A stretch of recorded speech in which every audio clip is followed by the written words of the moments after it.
Hello बच्चों, कैसे हैं आप सब लोग। तो उम्मीद है सबकी पढ़ाई अच्छी चल रही होगी। तो मेरा नाम है निशांत और आप लोग मेरे साथ सीख रहे हो फिजिक्स।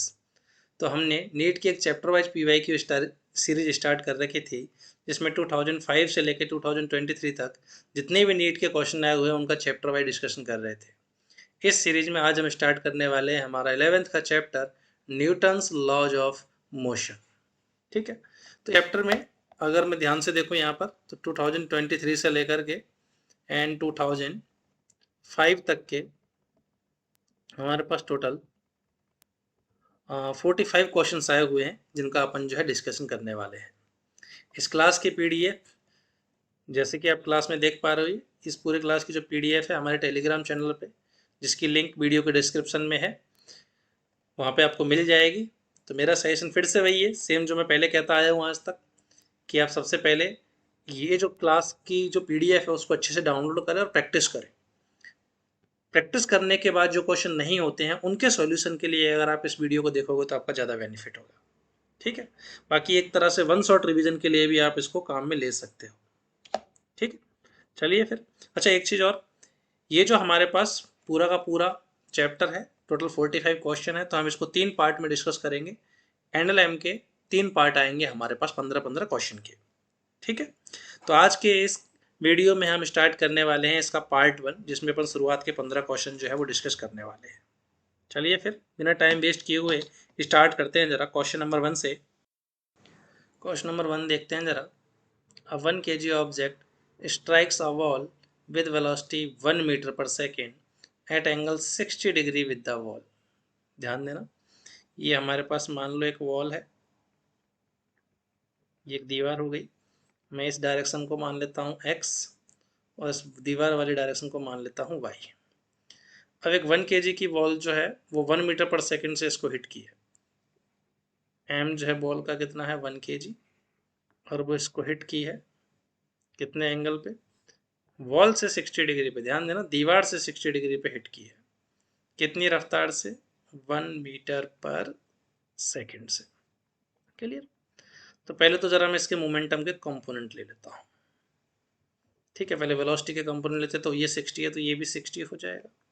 तो वेलोसिटी के कंपोनेंट अगर अपन देखें तो 1 का इधर आएगा 1 cos 60 से 1/2 आ जाएगा SI यूनिट में, और इधर आ जाएगा 1 sin 60 से √3/2। अब आगे क्या बोला है, it and reflect at the same angle. इसके बाद हिट करके इसको सेम एंगल से ये रिफ्लेक्ट कर गया। सेम एंगल से मतलब वही सरफेस से 60 डिग्री पे, और इसकी रफ्तार नहीं पता अपन को, मैं v मान लेता हूँ। If it remains in contact with the wall 4.1 second, then the force exerted on the wall बताना कितना होगा। ध्यान देना, पूरी कहानी है क्या, कि ये बॉल आई यहाँ हिट की, तो जब ये हिट कर रही होगी तो दीवार ने बॉल पे फोर्स लगाया होगा x में f, तो बदले में रिएक्शन बॉल ने जो है दीवार पे फोर्स लगाया होगा हमारे पास सेम आगे की तरफ f। क्लियर। तो मैं बॉल पे फोर्स निकाल लेता हूँ, उसी का रिएक्शन दीवार पे फोर्स आ जाएगा। क्लियर। और साथ में बोला है कि जितनी देर तक ये फोर्स लगा तो उतनी देर तक ये कांटेक्ट में जो रही, जब तक फोर्स लगा वो कितना दे रखा है 0.1 सेकेंड। तो देखो, न्यूटन के सेकेंड लॉ से किसी भी पार्टिकल पे जो फोर्स होता है वो होता है एवरेज फोर्स, होता है उस पर change in momentum upon time. तो बस मैं यही करने वाला हूँ। साथ में अगर तुम देखो तो बॉल पे जो फोर्स लगा केवल एक्स में लगा है, तो वाई में बॉल पे कोई फोर्स नहीं है। और न्यूटन और हमारे पास लॉज ऑफ मोमेंटम कंजर्वेशन से मैं कह सकता हूँ कि फोर्स केवल बॉल पे, ध्यान देना, पर बॉल पे ना फोर्स केवल एक्स में लगा है तो बॉल का वाई में मोमेंटम कंजर्व रहेगा। तो पहले मैं वी निकाल लेता हूँ, कैसे, वाई में मोमेंटम कंजर्व करा के। तो हमारे पास ये 60 है तो ये एंगल भी 60। वेलोसिटी का वाई में कंपोनेंट आ जाएगा v cos 60, और x में कंपोनेंट आ गया पीछे की तरफ v sin 60। तो बॉल के लिए बॉल x में फोर्स है पूरा का पूरा, y में फोर्स कितना है 0, तो बॉल का y में मोमेंटम कंजर्व रहेगा। जो इतना इनिशियल था बिफोर कॉलिजन था, उतना ही कॉलिजन के बाद रहेगा y में। तो m इंटू यू वाई बराबर होगा m इंटू वी वाई के। क्लियर। मास से मास कैंसिल, तो मैं कह सकता हूँ y में वेलोसिटी चेंज नहीं होगी। तो पहले y में वेलोसिटी कितनी है ध्यान से देखो, तो 1/2, और बाद में y में वेलोसिटी कितनी है v cos 60। cos 60 की वैल्यू 1/2 होती है, तो साफ साफ 2 से 2 कैंसिल, v की वैल्यू 1 मीटर पर सेकंड आ गई। एक चीज तो मैं साफ साफ कह सकता हूँ कि 1 मीटर पर सेकंड से बॉल आई थी और 1 मीटर पर सेकंड से ही बॉल रिफ्लेक्ट हो गई होगी, स्पीड तो सेम रही। अब अपन को एवरेज फोर्स निकालना है, तो फोर्स क्या हो जाएगा हमारे पास, change in momentum upon time से final momentum minus initial momentum upon time interval. तो फोर्स निकालते हैं। टाइम इंटरवल तो दे रखा है 0.1 सेकेंड। फाइनल मोमेंटम की बात करो तो फाइनल मोमेंटम क्या हो जाएगा, मास इनटू वेलोसिटी। वेलोसिटी ध्यान से देखो, तो एक्स में कितनी है हमारे पास, v की वैल्यू कितनी, v sin 60 जो कि हो जाएगा हमारे पास 1 sin 60 की वैल्यू √3/2, और ऊपर v cos 60 की वैल्यू कितनी है, अपने पहले देख लिया, v cos 60 की वैल्यू 1/2 है, या v की जगह 1 रख दो, cos 60 की जगह 1/2। तो फाइनल मोमेंटम अगर देखो तो ये हो गया मास इंटू वेलोसिटी कितनी हो गई, एक्स में तो माइनस का √3/2 आई कैप, और y में है प्लस का 1/2 जे कैप। ये हो गया final momentum, minus initial momentum हो जाएगा mass into initial velocity. Initial velocity कितनी है, √3/2 आई कैप प्लस 1/2 जे कैप। तो यहाँ से अगर तुम ध्यान से देखो तो फोर्स आ गया, देखो माइनस √3/2 से माइनस √3/2 कैंसिल, ठीक है क्या, सॉरी, फाइनली वेलोसिटी हो गई एक्स में, हाँ ठीक है। अब देखो जरा, तो y में एक्स में मोमेंटम कितना, एक्स में मोमेंटम कितना हो गया, माइनस का √3/2, और यहाँ पर भी माइनस का √3/2, तो एक्स में हो गया मोमेंटम माइनस का 2 इंटू √3/2 आई कैप। वाई में अगर तुम देखो तो प्लस का 1/2 जे कैप, यहाँ से माइनस का 1/2 जे कैप, वाई में मोमेंटम खत्म, ठीक है, 2 से 2 कैंसिल। तो बॉल पे लगने वाला फोर्स हो गया माइनस का 10√3 न्यूटन। तो मैं कह सकता हूँ कॉलिजन के टाइम पे बॉल पे तो पीछे की तरफ फोर्स लगा माइनस आई कैप, ये बता रहा है कि पीछे लगा है 10√3 न्यूटन, और इसका रिएक्शन दीवार पे लगा है आगे की तरफ कितना, 10√3 न्यूटन। उम्मीद है सबको समझ में आ गया होगा। तो करेक्ट आंसर क्या हो जाएगा इसका, फर्स्ट ऑप्शन हमारे पास, चलिए ठीक है, आगे बढ़ते हैं जरा। क्वेश्चन नंबर 2 देखिए, a block of mass 2 kg is placed on an inclined rough surface AC as shown in the figure of the coefficient of friction mu, ये म्यू दे रखा 1/√3, जी की वैल्यू 10 है। तो आपसे पूछा था net force in newton on the block will be, block पे net force कितना होगा। पहले तो देख लेते हैं अपन कि चलेगा भी या नहीं चलेगा। तो जब भी फ्रिक्शन वाले सवाल दे रखे हो सबसे पहले आपको नॉर्मल निकालना, क्योंकि बिना नॉर्मल के फ्रिक्शन नहीं आ सकता, और साथ में सेफ्टी के लिए लिमिटिंग फ्रिक्शन फ्रिक्शन जो कि होता है म्यू एस इंटू नॉर्मल, और काइनेटिक फ्रिक्शन भी निकाल के रख लो जो कि होता है म्यू के इंटू नॉर्मल, निकाल के रख लो, भले उसने पूछा है चाहे नहीं पूछा है, थोड़ा सा आसान हो जाता है इससे काम, ठीक है। तो करते हैं जरा, तो हमारे पास कंपोनेंट लेते तो नीचे तो आएगा एम जी, नीचे तो क्या आएगा इसका वेट एम जी, ये थीटा है तो ये 90 माइनस थीटा, ये थीटा हो जाएगा, एक बार के लिए मैं इसको थीटा कह देता हूँ। तो एम जी का इंक्लाइन प्लेन के परपेंडिकुलर कंपोनेंट आएगा एम जी कॉस थीटा, और along the incline plane downward आएगा एम जी साइन थीटा। अब ये पहले इसको मैं एक्स डायरेक्शन बोल देता हूँ और इसको मैं बोलता हूँ वाई डायरेक्शन। अब वाई डायरेक्शन में एम जी कॉस थीटा नीचे ले जाना चाहेगा, बट इंक्लाइन प्लेन इसको रोकने के लिए नॉर्मल ऊपर लगाएगा, तो वाई में तो कोई मोशन नहीं होगा, तो नॉर्मल की वैल्यू तो मैं कहूँगा एम जी कॉस थीटा होगी, क्लियर। अब सेफ्टी के लिए मैं लिमिटिंग निकाल के रख लेता हूँ, लिमिटिंग की वैल्यू क्या हो जाएगी, mu static into normal. Question ने केवल एक ही म्यू दे रखा है तो स्टैटिक और काइनेटिक को सेम मान लेंगे, तो जितना लिमिटिंग है उतना ही काइनेटिक होगा, ठीक है। तो म्यू की वैल्यू कितनी है 1/√3, और नॉर्मल की वैल्यू कितनी है एम जी कॉस थीटा। मैं जरा सबकी वैल्यू रख देता हूँ, तो हमारे पास ये आ गया 1/√3, मास की वैल्यू 2 है, जी की वैल्यू 10 और थीटा है 30, तो कॉस 30 हो जाएगा √3/2, तो ये आ गया 10 न्यूटन। तो मैं कह सकता हूँ कि हमारे पास जो फ्रिक्शन अवेलेबल है दैट इज 10 न्यूटन, इससे ज़्यादा नहीं होगा अवेलेबल, क्लियर। अब देखते हैं जरा, तो y में तो कोई मोशन हो नहीं रहा, x में अगर ध्यान से देखो तो नीचे लग रहा है एम जी साइन थीटा, मतलब एम जी साइन थीटा की वैल्यू निकाल लेते हैं अपन एक बार के लिए, एम जी साइन थीटा, तो एम जी साइन 30 से 10 न्यूटन, क्लियर। तो नीचे जो पुलिंग फोर्स है दैट इज 10 न्यूटन, तो रोकने के लिए ध्यान देना, जैसे ये 10 न्यूटन जो है फोर्स लग रहा है तो इस ब्लॉक को नीचे स्लाइड करना चाहेगा, इस ब्लॉक को नीचे स्लाइड करना चाहेगा, तो स्लिपिंग की टेंडेंसी का अपोज करने के लिए ऊपर की तरफ अलोंग द सरफेस क्या आ जाएगा, स्टैटिक फ्रिक्शन, और रोकने के लिए कितना चाहिए, जितना नीचे लग रहा है 10 न्यूटन। तो मैं कहूँगा ये एम जी साइन थीटा जो 10 न्यूटन है वो इसको नीचे लाना चाहेगा, तो रोकने के लिए स्टैटिक फ्रिक्शन ऊपर चाहिए 10 न्यूटन। चाहिए इतना, रिक्वायरमेंट है। देख लेते हैं क्या मिल सकता है क्या। यस, फ्रिक्शन 10 तक मिल सकता है, तो 10 मिल जाएगा। तो मैं कहूँगा कि स्टैटिक फ्रिक्शन इसको स्लिप होने नहीं देगा, यहीं कहीं इक्विलिब्रियम में रखा रहेगा। तो block will not move, block will not move. और ये मूव नहीं करेगा, जैसा वैसा रहेगा, मतलब ब्लॉक जो है वो इक्विलिब्रियम में रखा रहेगा। और अगर एक बॉडी इक्विलिब्रियम में होती है तो उस पर नेट फोर्स कितना होता है, जीरो। तो इस हिसाब से मैं कह सकता हूँ the net force on the block will be zero. Fourth option will be the correct answer. Clear? उम्मीद है सबको समझ में आ गया होगा। नेक्स्ट क्वेश्चन की तरफ चलते हैं। अ football player is moving southward. एक फुटबॉल प्लेयर हमारे पास साउथ की तरफ जा रहा है। ठीक है, एक बार जरा मैं डायरेक्शन मान लेता हूँ, इधर ईस्ट, नॉर्थ, वेस्ट, साउथ। आगे क्या बोला है, अ football player is moving southward and suddenly turns eastward with the same speed. कि एक फुटबॉल प्लेयर जो है पहले तो जा रहा था साउथ की तरफ, तो ये हो गया वी इनिशियल, वी। फिर अचानक से उसने टर्न लिया और किधर मुड़ गया, ईस्ट की तरफ, तो फाइनली वी फाइनल हो गया वी इधर की तरफ। मैं इसको आई कैप बोल देता हूँ और इसको जे कैप। तो इनिशियल वेलोसिटी तो थी माइनस का वी जे कैप, और फाइनल वेलोसिटी हो गई प्लस का V I cap. The force that acts on the player turning H, किधर होगा फोर्स पूछा। तो देखो किसी भी बॉडी पे फोर्स जो होता है वो होता है न्यूटन के सेकंड लॉ से डीपी बाई डी टी। तो फोर्स की डायरेक्शन वही होगी जो मोमेंटम में चेंज की डायरेक्शन है। अब मोमेंटम में चेंज क्या होता है हमारे पास, डेल्टा पी। डेल्टा पी को लिख सकता हूँ कॉन्स्टेंट मास के लिए, mass into change in velocity. Clear? तो जिधर चेंज इन वेलोसिटी की डायरेक्शन होगी उधर ही फोर्स की डायरेक्शन होगी। तो अपन को बेसिकली वेलोसिटी के सम की नहीं, वेलोसिटी के चेंज की डायरेक्शन निकालनी है, डेल्टा वी की डायरेक्शन निकालनी है। अरे क्लियर है? तो डेल्टा वी की वैल्यू क्या हो जाएगी, final velocity minus initial velocity. तो मैं कहूँगा फाइनल वेलोसिटी तो कितनी हो गई, V I cap, minus initial velocity क्या थी, माइनस वी जे कैप।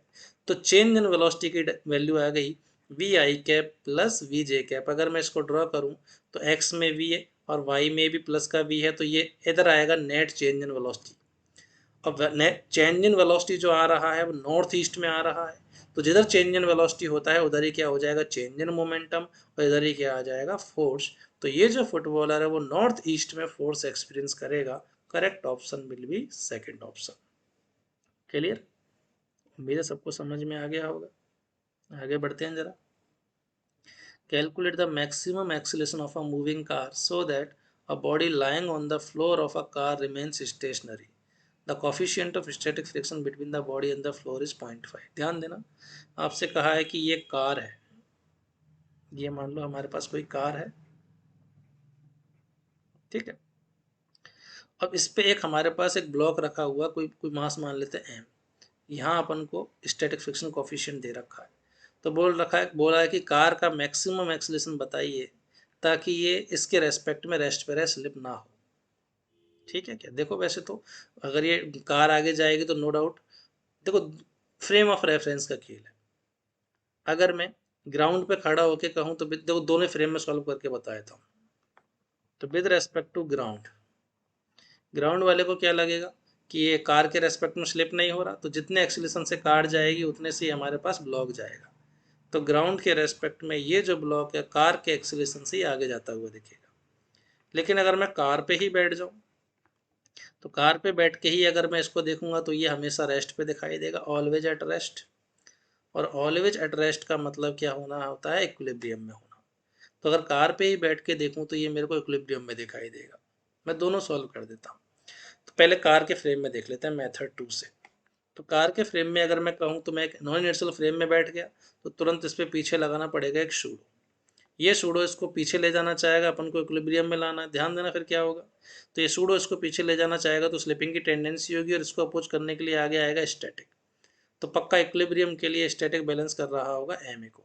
और हमको पता है स्टैटिक की वैल्यू चाहे जो हो वो हमेशा लिमिटिंग या उससे कम, लिमिटिंग के बराबर या उससे कम होती है। क्लियर? तो ये हो जाएगा म्यू एस इंटू नॉर्मल, यहाँ का नॉर्मल हो जाएगा एम जी के बराबर। तो एक्सीलरेशन की value less than equal to mu S G होगी। अब एक्सीलरेशन की वैल्यू म्यू एस जी के बराबर या उससे कम होगी, मतलब एक्सीलरेशन की मैक्सिमम वैल्यू जो हो सकती है दैट इज म्यू एस जी। जहाँ म्यू ऐसा 0.15, जी की वैल्यू है 10, तो maximum possible acceleration of the car will be 1.5 metre per second square, second option. Clear.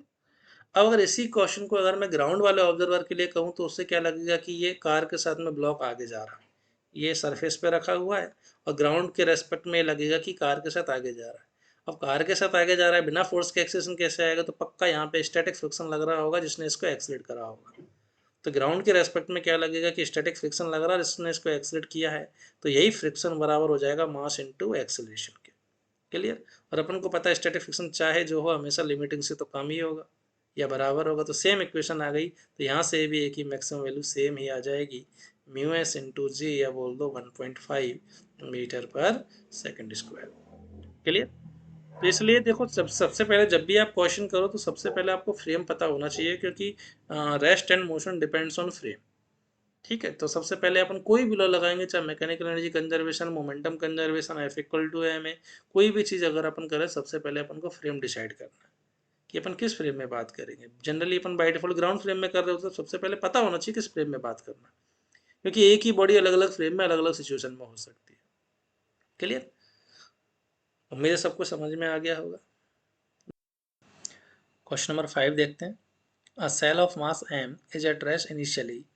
It explodes into three fragments having mass in the ratio of 2:2:1. If the fragments having equal mass fly off along mutually perpendicular directions with speed v, the speed of the third या lighter fragment पूछी है। ठीक है, जरा समझते हैं सवाल को। क्या कहा है कि एक हमारे पास एक शेल है जिसका मास है m और ये रेस्ट पे, इनिशियली ये रेस्ट पे है, उसके बाद इसके 3 टुकड़े हो गए और उनके मासेज का रेशो दे रखा है 2:2:1। मैं मान लेता हूँ एक का मास है 2x, दूसरे का भी 2x और तीसरे का x, तो तीनों का जो सम है वो 5x हो गया, जो कि टोटल मास है कितना m के बराबर, तो x का आ गया m/5। तो मैं कहूँगा सबसे स्मॉल वाले का मास होगा m/5 और बाकी दोनों का हो जाएगा 2m/5, 2m/5।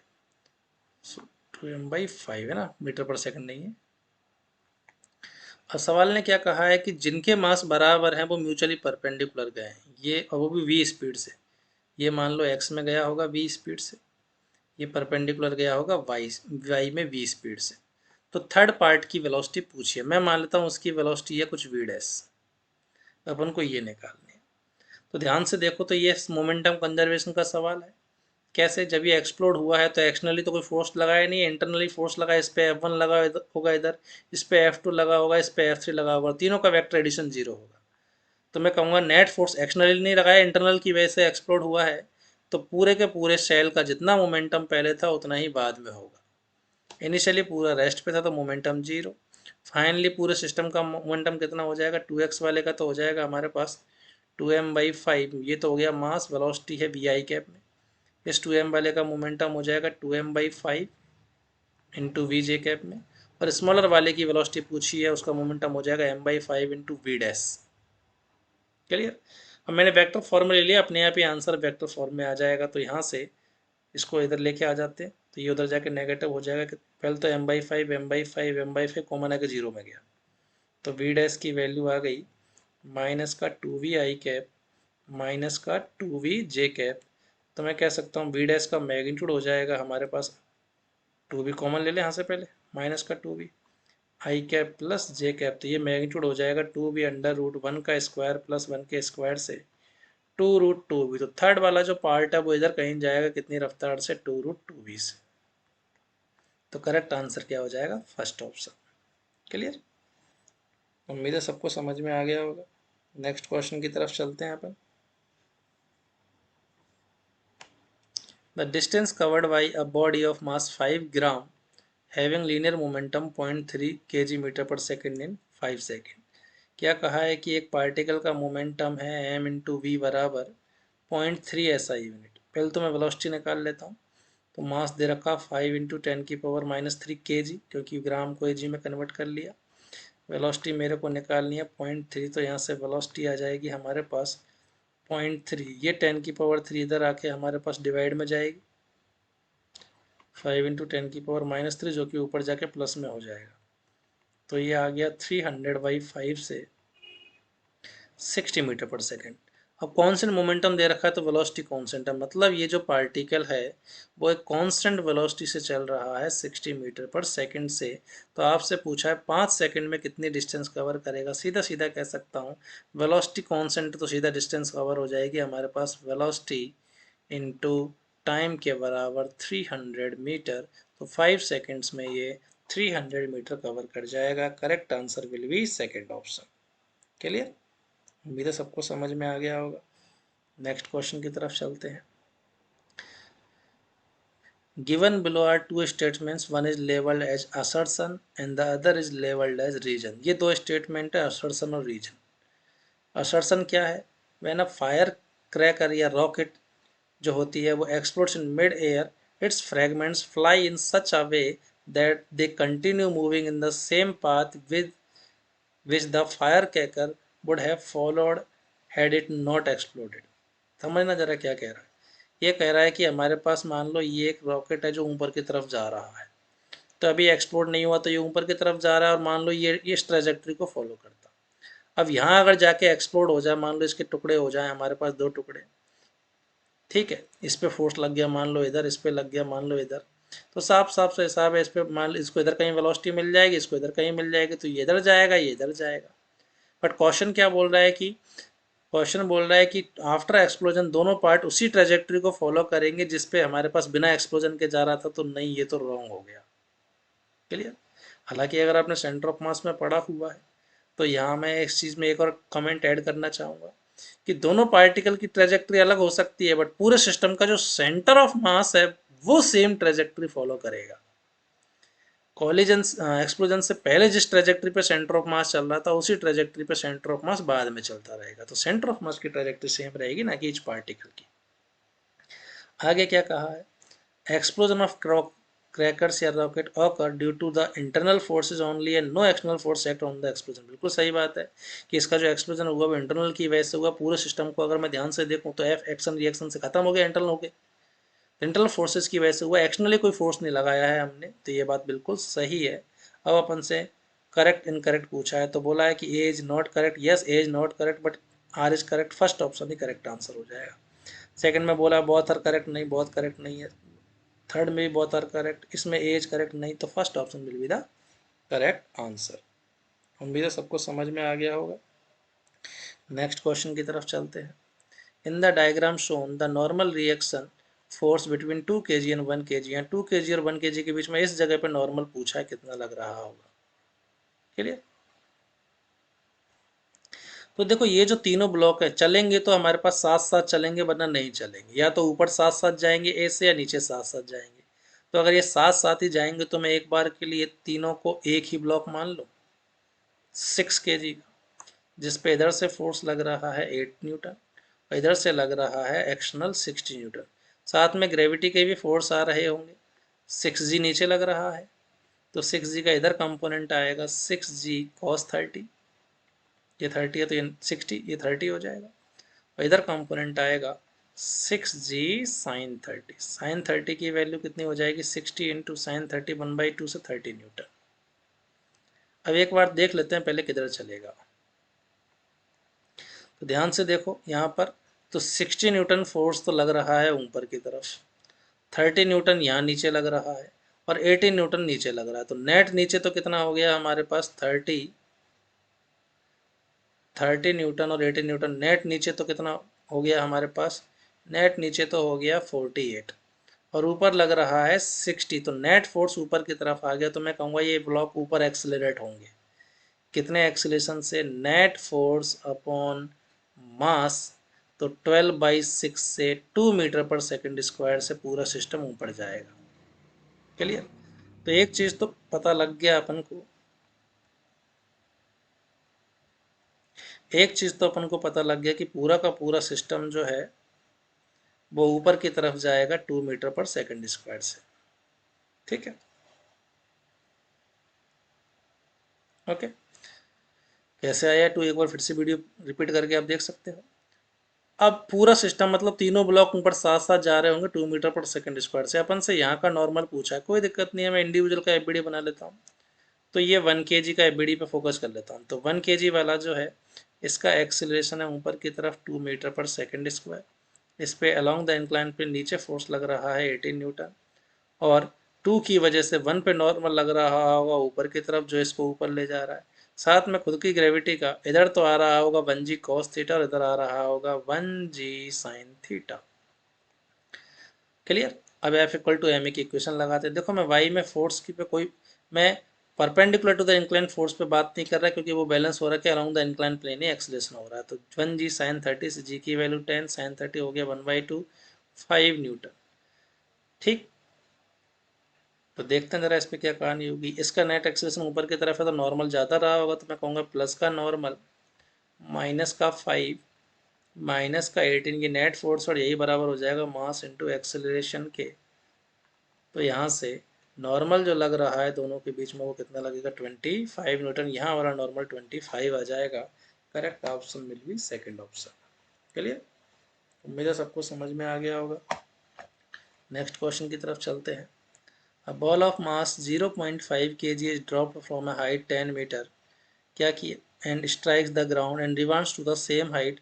The magnitude of impulse imparted to the ball। क्या बोला है कि एक m मास की बॉल है, m दे रखा है, इसको ग्राउंड से किसी 10 मीटर की हाइट से गिराया और कॉलिजन के बाद ये 10 मीटर ही राइज कर गई। तो इम्पल्स पूछा। इम्पल्स क्या होता है हमारे पास? इम्पल्स होता है चेंज इन मोमेंटम। तो चेंज इन मोमेंटम निकालना है हमारे पास। ठीक है।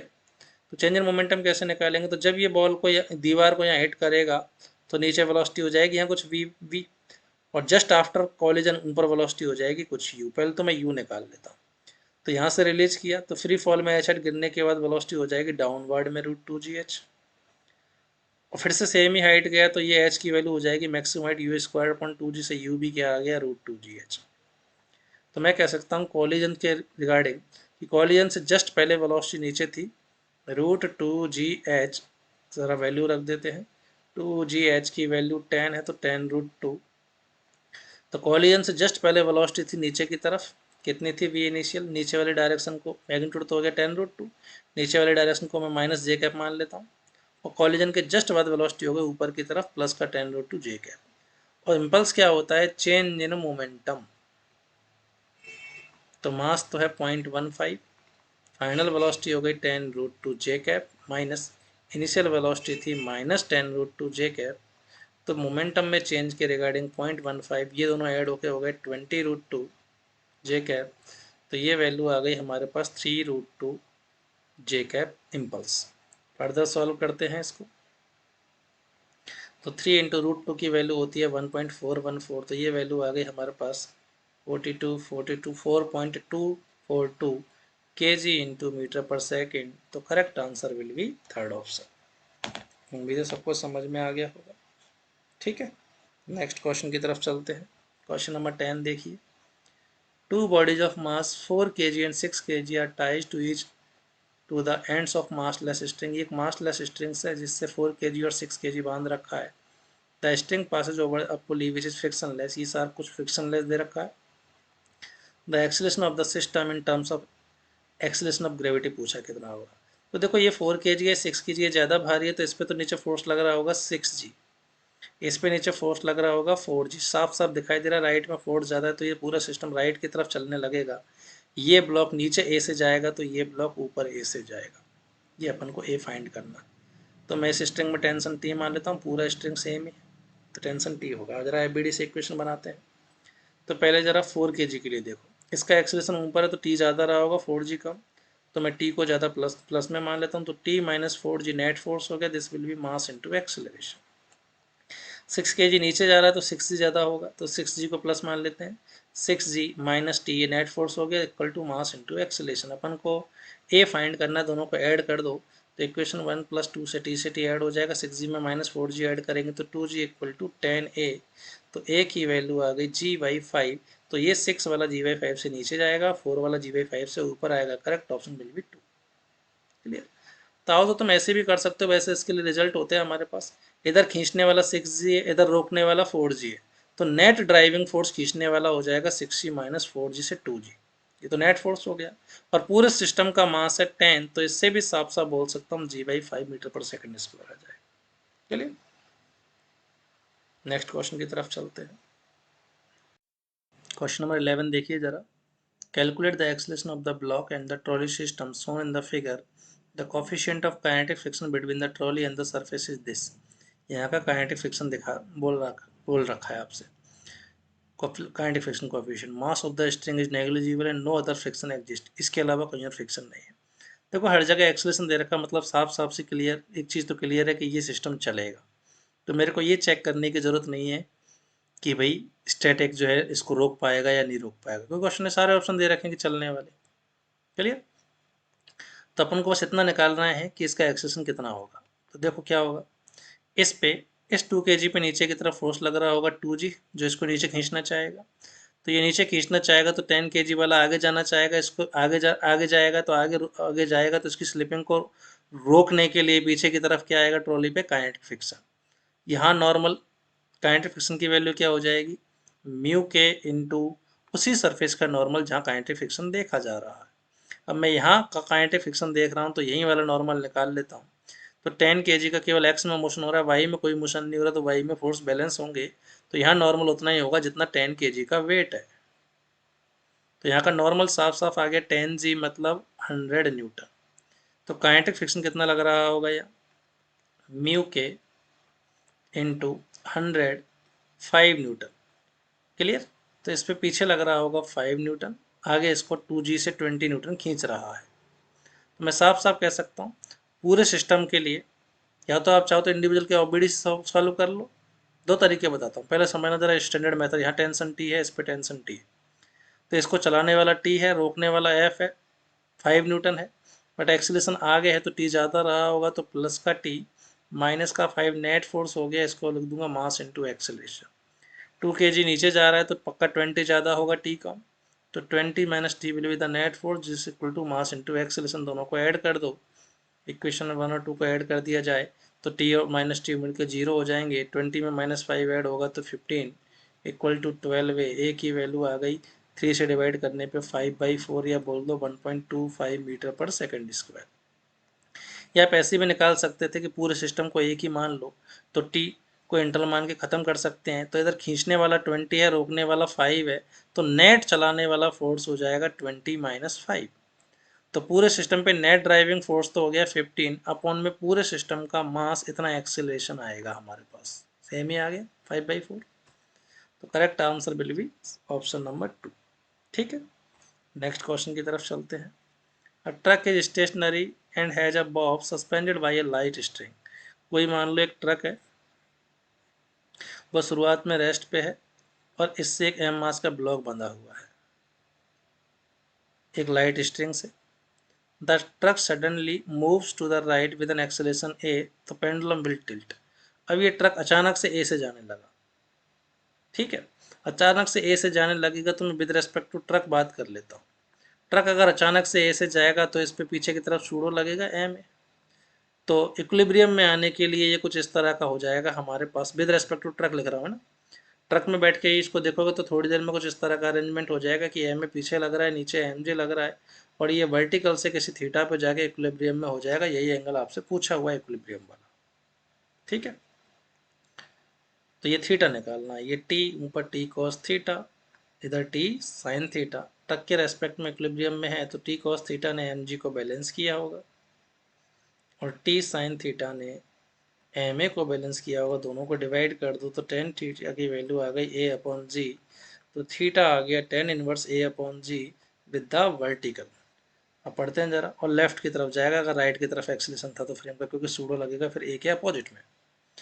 तो to the pendulum will tilt to the left, to the left, to the left, सब में ही लेफ्ट में है। Angle of inclination of the pendulum with we is with vertical, is vertical से कितना होगा tan inverse A by G. तो ये tan inverse G by A है, ये साइन इनवर्स जी बाई, ये tan inverse A by G. Third option will be the correct answer. चलिए, वैसे ध्यान देना जरा, अगर इसी सवाल में आपसे पूछता इक्विलिब्रियम की वजह है अगर आपसे पूछता कितना मैक्सिमम एंगल बनाएगा, ठीक है, तो ये जैसे यहाँ से शुरुआत में कहाँ था, ये रेस्ट पे, यहाँ का इक्विलिब्रियम आ गया हमारे पास ये थीटा पे, जिसका थीटा की वैल्यू 10/a/g।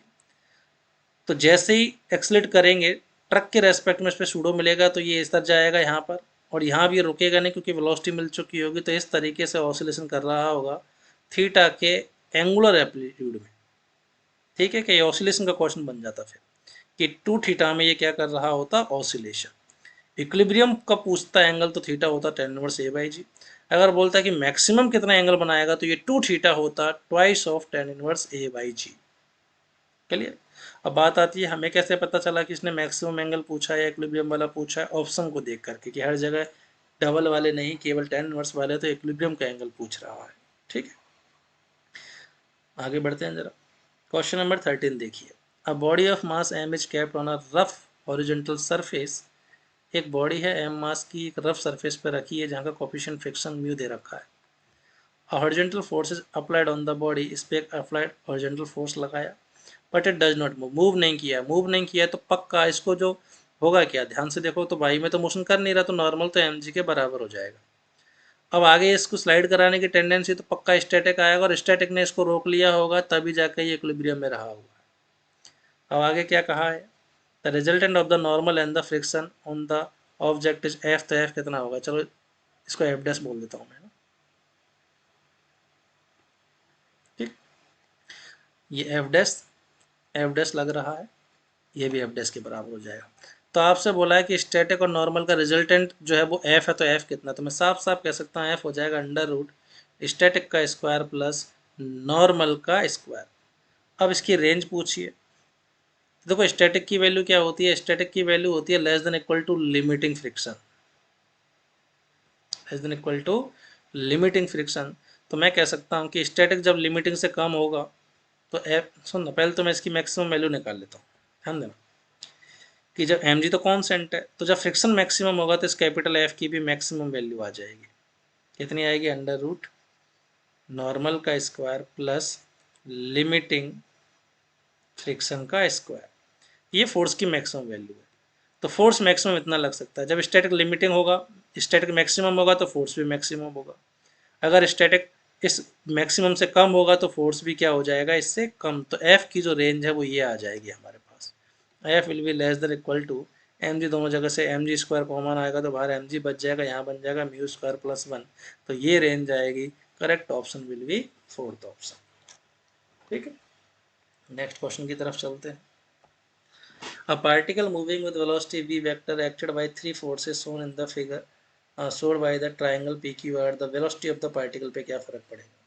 बोला एक पार्टिकल वेव वेलोसिटी से चल रहा है, उस पर 3 फोर्स लग रहा है, तो ट्रायंगल लॉ ऑफ एक्टेडिशन से साफ साफ कह सकते हैं सारे के सारे फोर्स सेम ऑर्डर में आके क्लोज लूप बना रहे हैं, तो इनका वेक्टर एडिशन 0 होगा, तो नेट फोर्स 0 होगी। और जब बॉडी पे नेट फोर्स 0 है तो एक्सेलरेशन भी 0, और एक्सेलरेशन 0 है तो वेलोसिटी कांस्टेंट रहेगी, ना इंक्रीज होगी ना डिक्रीज होगी। तो वेलोसिटी पे क्या आएगा हमारे पास, रिमेन्स कांस्टेंट, ठीक है। नेक्स्ट क्वेश्चन देखते हैं। A block of mass 10 kg is in contact against the inner wall of a hollow cylindrical drum of radius 1 metre. ये हमारे पास एक hollow cylindrical ड्रम है जिसकी रेडियस दे रखी है अपन को कैपिटल R बराबर 1 metre. The coefficient of friction between the block and the inner wall is 0.1। कि अपन ने क्या किया, एक ब्लॉक इस सिलेंडर की इनर सरफेस पे टच में, और यहाँ का म्यू दे रखा है 0.1। The minimum angular velocity needed for the cylinder to keep the block stationary when the cylinder is vertical and the rotating axis about its axis। अगर ये ओमेगा से घूम रहा है तो ओमेगा मिनिमम कितना हो ताकि स्लिप ना हो। तो पहली बात तो ये होगा कैसे, अगर ये इसके रेस्पेक्ट में स्लिप नहीं हो रहा मतलब सिलेंडर घूम रहा है ओमेगा, तो उसके साथ ये भी घूम रहा होगा। अब दीवार ब्लॉक पे लगाएगी नॉर्मल नीचे, normal toward the centre, M G लग रहा होगा नीचे। तो ध्यान से अगर तुम देखोगे तो ये ब्लॉक इसके साथ हॉरिजॉन्टल प्लेन में घूम रहा होगा यूँ आर रेडियस में, तो नॉर्मल ने तो इसको सेंट्रीपिटल दिया होगा, तो नॉर्मल की वैल्यू तो हो जाएगी M omega square R. Clear. अब एम जी नीचे लाना चाहेगा तो स्लिपिंग को रोकने के लिए स्टैटिक क्या लग जाएगा यहाँ पर ऊपर की तरफ, तो मैं कह सकता हूँ फॉर नो स्लिपिंग और नो स्लिपिंग। अगर स्लिपिंग नहीं हो रही है तो स्टैटिक फ्रिक्शन ने mg को बैलेंस कर दिया होगा ताकि स्लिपिंग ना हो। पर अपन को पता है स्टैटिक फ्रिक्शन चाहे जो हो always less than equal to limiting friction होता है। तो ये जो स्टैटिक फ्रिक्शन की वैल्यू है वो म्यू एस इंटू नॉर्मल के बराबर या उससे कम होनी चाहिए। तो यहाँ से म्यू स्टैटिक नॉर्मल की वैल्यू हो गई M omega square R, M से एम कैंसिल तो ओमेगा आ गया greater than equal to G by mu S R. तो omega should be greater than equal to root G by mu S R. तो मैं कह सकता हूँ ओमेगा की value root G by mu S R के बराबर या उससे ज़्यादा होनी चाहिए। तो कम से कम कितनी हो सकती है, root G by mu S R. इसने मिनिमम पूछी है तो ओमेगा मिनिमम आ जाएगा root G by mu S R. इतना मिनिमम तो होना ही चाहिए।